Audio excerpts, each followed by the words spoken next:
अयोध्या श्री रामाची पूजा करण्यासाठी नवी मुंबईतील कांबळे कुटुंबाला मान मिळाला आहे। आपल्यासोबत बोलण्यासाठी थेट विठ्ठल कांबळेजी यासाठी विनंती खरं तर आपलं स्वागत आहे। तर आपल्याला मान मिळालेला आहे, सर काय सांगा? मान सन्मान तर समाजात अनेक वेगवेगळ्या गोष्टीत मिळत असतो, परंतु अयोध्येमध्ये रामललाच्या मंदिरामध्ये रामललाची प्राणप्रतिष्ठा होणार आहे।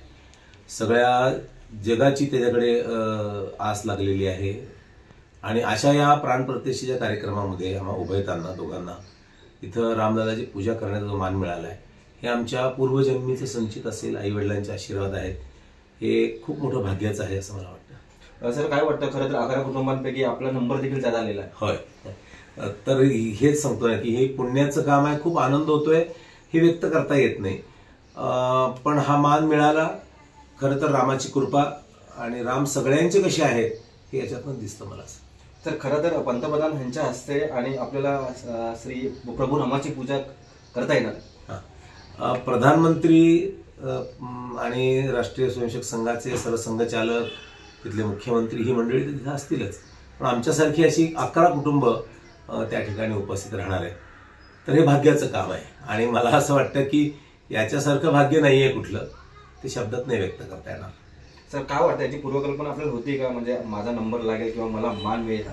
नाही, अशी पूर्वकल्पना काही नव्हती, कारण आम्ही सगळेजण संघाचेच कार्यकर्ते या सगळ्या प्रक्रियेत होतो, कोण जाईल, कसं जाईल, कोण कोणाला पाठवलं पाहिजे, नावांची यादी करणं, गृहसंपर्क योजना करणं, आणि अशा वेळेला मलाच 3 जानेवारीला फोन येतो की तुम्हाला अयोध्येला यायचं आहे। तर अयोध्येला जाण्यापर्यंतचा आनंद ठीक आहे, पण साक्षात गर्भगृहामध्ये उपस्थित राहून रामललाची पूजा करण्याचा मान मिळणार आहे हे ऐकल्यानंतर पहिल्यांदा मला विश्वास बसेना आणि असं वाटायला लागलं की खरं कोणी आपली मस्करी तर करत नाही ना।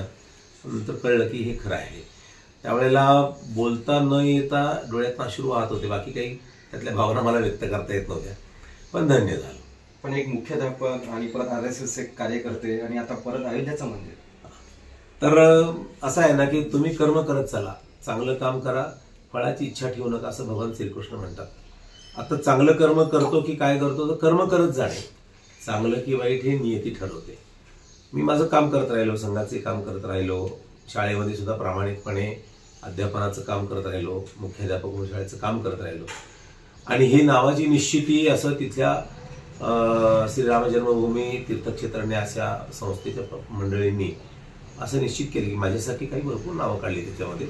त्यात एक कचरा वेचणाऱ्या महिलेचं सुद्धा फोटो सगळीकडे व्हायरल होतोय, तिला सुद्धा त्याच्यात सन्मान मिळाला, हे खूप मोठं आहे। त्यामुळे राम सर्वत्र आहे आणि राम सर्वांच्या ते कसं आहे हे याच्यातनं दिसतं असं मला प्रथमदर्शनी आणि एकूणच वाटतं। धन्यवाद। आपण पाहू शकतो की रामाची पूजा करण्याचा अखेर मान मला मिळालेला आहे, तर मी माझ्या ज्या भावना आहेत त्या व्यक्त करू शकत नाही अशी प्रतिक्रिया मुख्याध्यापक विठ्ठल कांबळे यांनी व्यक्त केलेली आहे। कॅमेरा पर्सन राजेंद्रसह मीरा विघारा, TV9 मराठी, नवी मुंबई।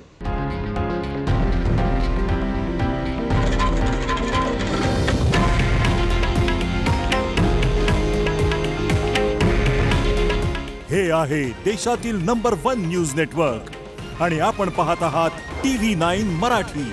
काळजी तुमची, हित महाराष्ट्राचं।